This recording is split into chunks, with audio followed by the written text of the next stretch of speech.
Hello दोस्तों, स्वागत है आपका हमारे यूट्यूब चैनल पे। और आज की वीडियो वाकई बड़ी कमाल की वीडियो होने वाली है। तो आज की वीडियो में हम उसी हमारी कोडिंग पर चल पड़ते हैं। जो हमारी कोडिंग है bank.cpp, हम उसको बता देते हैं आपको। ओके, और उसके बाद आपको एक नया प्रोजेक्ट हम शुरू कर रहे हैं। नया प्रोजेक्ट ऑलरेडी हमने बना दिया है, वो प्रोजेक्ट भी आपको सामने शो करेंगे।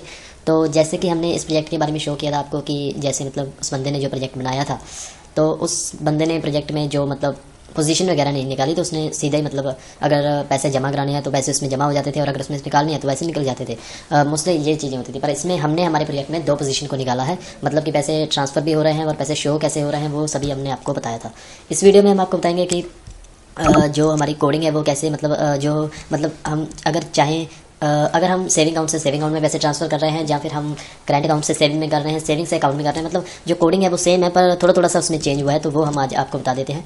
तो सबसे पहले हम आपको ये बताते हैं कि अगर हम जो आप इसको देखिए, सबसे पहले करेंट अकाउंट से करेंट अकाउंट में भेजने होते हैं, तो इसमें आपको हमने डिफाइन किया था अगर करेंट अकाउंट से करेंट अकाउंट में भेजने हैं तो पैसे, तो सबसे पहले हम एक डेमो अकाउंट नंबर का एक हमारा वेरिएबल है करेक्टर टाइप का, तो उस वेरिएबल को हम एंटर करते हैं डेमो अकाउंट नंबर।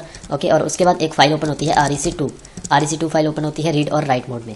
ओके, तो REC2 में क्या है, करेंट अकाउंट है, करेंट अकाउंट हमारे REC2 में जमा है, और वो फाइल रीड और राइट मोड दोनों मोड में ओपन हो जाती है। उस फाइल को ओपन करके उस फाइल में एक लूप चला दी जाती है ताकि वो फाइल पूरी रीड हो, और रीड करने के बाद हम डेमो अकाउंट नंबर हमारा जो हमने एंटर किया है अकाउंट नंबर, और उसमें जो अकाउंट नंबर हमने पहले से डाला हुआ है उस अकाउंट को हम मैच करते हैं और इन्फॉर्मेशन को शो कर देते हैं, यहाँ पर सी आउट करा देते हैं पूरी इन्फॉर्मेशन को। जब इन्फॉर्मेशन शो हो जाती है तो उसके बाद हम पोजीशन निकाल लेते हैं, किस चीज़ की, हम अकाउंट बैलेंस की पोजीशन निकाल लेते हैं। यहाँ पर आप देखिए position is equal to ftell REC2, पूरी फाइल की हमने पोजीशन निकाल ली। तो उसके बाद हम enter the transfer amount enter करते हैं कि हमने कितने अमाउंट को ट्रांसफर करना है। तो जैसे ही हम सेंड मनी में ट्रांसफर अमाउंट को एंटर करते हैं तो वन डॉट बैलेंस वन क्या है, हमारे जो स्ट्रक्चर हमने यूज़ किया है उसका ऑब्जेक्ट है, तो उसमें जो हमारा बैलेंस है उसमें क्या हो जाए, सेंड मनी जो है हम ट्रांसफर अमाउंट जो हम एंटर कर रहे हैं उसमें जो अमाउंट है वो प्लस हो जाए, तो उसमें प्लस हो जाएगी। और उसके बाद F राइट करके फाइल में राइट भी हो जाएगा डाटा, और हम F क्लोज कर देंगे फाइल को। और उसके बाद हमें ये पूछेगा कि entry account number from send money, ये मनी कौन से अकाउंट से ट्रांसफर हुई है। तो जब हम डेमो अकाउंट नंबर 2 में वो अकाउंट नंबर डालेंगे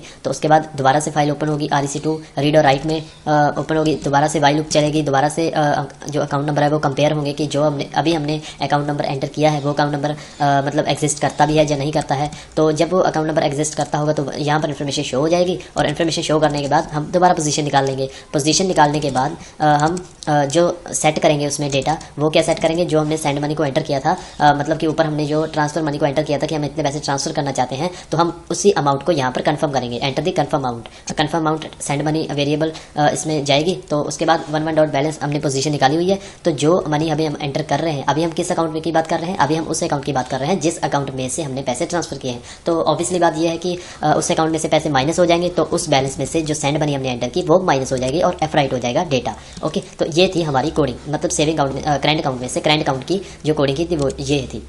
और दोस्तों आपके लिए एक खास बात बता दूं कि अगर हम एक वेरिएबल मतलब कि एक कंडीशन में काम कर रहे हैं, जैसे कि हम यहाँ पर आपको बता देते हैं कि टाइप इज इक्वल टू 3, मतलब कि हम 3 टाइप को सिलेक्ट करते हैं, तो यहाँ से आप देख सकते हैं 3 कंडीशंस, एक वो टाइप की कंडीशन हो गई, 2 ये हो गई वाइल, और इफ की 3। और ये आपको ध्यान में रखना है कि ये कंडीशंस आपको प्रॉपरली बिल्कुल सही तरीके से ऑफ करनी है, मतलब कि आगे पीछे ऑफ नहीं करनी है। अगर आपने आगे पीछे ऑफ कर दिया तो आपका प्रोजेक्ट गलत भी हो सकता है। तो 3 और 2 5 हो गई, और 5 करने के बाद 2 हमने यहीं पर बंद कर दी, मतलब कि ये डेटा यहीं पर ऑफ हो जाएगा। और उसके बाद आपको पता ही है कि मतलब कि वो एक लाइन शो होती है जो प्रेस 1 फॉर मेन मेनू और 0 फॉर एग्जिट प्रोजेक्ट। ये हमने फंक्शन बनाया हुआ है कि मेन मेनू के ऊपर दोबारा से जाने का, मतलब कि हम प्रोजेक्ट से एग्जिट ना हो जाए। एग्जिट करना चाहते हैं तो हम 0 नंबर को प्रेस कर देते हैं और एग्जिट हो जाते हैं। तो 2 हमने ऊपर बंद कर दिए और ये 3 यहाँ पर बंद कर दिए। और उसके बाद दोस्तों अगर हम आपको बताते हैं टाइप इज इक्वल टू 2, मतलब कि अगर यूजर सेलेक्ट करता है 2 कंडीशन क्या कहती है, 2 कंडीशन कहती है कि अगर आप सेविंग अकाउंट में से करेंट अकाउंट में पैसे भेजना चाहते हैं। तो कोडिंग बिल्कुल सेम है दोस्तों, कोडिंग में आपको कोई दिक्कत नहीं आएगी, कोडिंग बिल्कुल सेम है। इसमें क्या हो रहा है कि वेलकम टू सेविंग अकाउंट में से करेंट अकाउंट 2 फाइल्स ओपन होगी। सबसे पहले फाइल ओपन होगी REC, मतलब कि सेविंग अकाउंट की फाइल ओपन होगी। तो हम यहाँ पर पहले अकाउंट नंबर डालेंगे, ये देखिए यहाँ पर अकाउंट नंबर डाला। सेम वेरिएबल हमने यूज़ किया है क्योंकि ये वेरिएबल हमने ग्लोबल टाइप के वेरिएबल्स लिए हुए हैं, हम आपको ऊपर बता देते हैं। ये देखिए यहाँ से हमने जो वेरिएबल लिया है, demo account number 2, demo account number 1, demo pass हमने पासवर्ड के लिए यूज़ किया है, अकाउंट नंबर 3, ये हमने ग्लोबल टाइप के वेरिएबल्स लिए हुए हैं, तो इसमें आपको कंफ्यूज नहीं होना है। ओके, तो उसके बाद हम यहाँ पर डेमो अकाउंट नंबर एंटर करेंगे, REC फाइल ओपन होगी, फाइल का नाम REC है, फाइल ओपन होगी रीड और राइट मोड में। ओके सॉरी, फाइल ओपन होगी रीड और राइट मोड में, और उसके बाद वाइल लूप चलेगी, आपको हमने पहले भी बता दिया था। ओके, और उसके बाद demo account number, same number compare होंगे, अकाउंट नंबर कंपेयर होने के बाद सेविंग अकाउंट में से जब अकाउंट नंबर मैच कर जाएंगे तो इन्फॉर्मेशन शो हो जाएगी। तो इन्फॉर्मेशन शो करने के बाद हम सॉरी, इन्फॉर्मेशन शो करने के बाद हम पोजीशन निकालेंगे उस फाइल की, कितनी हमें ट्रांसफर अमाउंट करनी है। तो जब हम अमाउंट एंटर करेंगे तो वो अमाउंट वहाँ से माइनस हो जाएगी, मतलब कि नहीं, अमाउंट यहाँ से प्लस हो जानी चाहिए, है ना। जिस अकाउंट में हमने पैसे भेजने हैं तो उस अकाउंट में तो मतलब जो पैसे हैं वो ऐड हो जाने चाहिए। ओके, यहाँ पर हम पोजीशन निकालेंगे, पोजीशन निकालने के बाद हम यहाँ से पूछेंगे कि enter the account number to be send money. Okay, तो किस अकाउंट में से पैसे हमने ट्रांसफर करने हैं, तो उस अकाउंट में से तो पैसे माइनस हो जाएंगे, तो यहाँ पर हम माइनस कर देते हैं। ओके, तो यहाँ पर हम माइनस कर देते हैं और ऊपर हम सेंड प्लस कर देते हैं ताकि वहाँ पर पैसे प्लस हो जाएं। ये हमने थोड़ा सा चेंज नहीं किया था, मैं आपको समझाने के लिए किया था।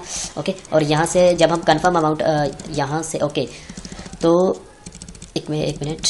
ओके, यहाँ पर डेटा एफ राइट हो जाएगा REC फाइल में, मतलब कि जितने पैसे हमने ट्रांसफर करने हैं उस अकाउंट में पैसे ट्रांसफर हो जाएंगे, मतलब प्लस हो जाएंगे। ओके, और उसके बाद फाइल को क्लोज कर दिया है और उसके बाद अकाउंट नंबर एंटर करा है जिस अकाउंट में से सेम कोडिंग है, आपको दोबारा मतलब रिपीट करने की मुझे कोई ज़रूरत नहीं है। तो अगर और भी कोई दिक्कत आ रही है तो आप मुझे बता सकते हैं, मैं अच्छे से एक्सप्लेन करने की पूरी कोशिश करूँगा। धन्यवाद।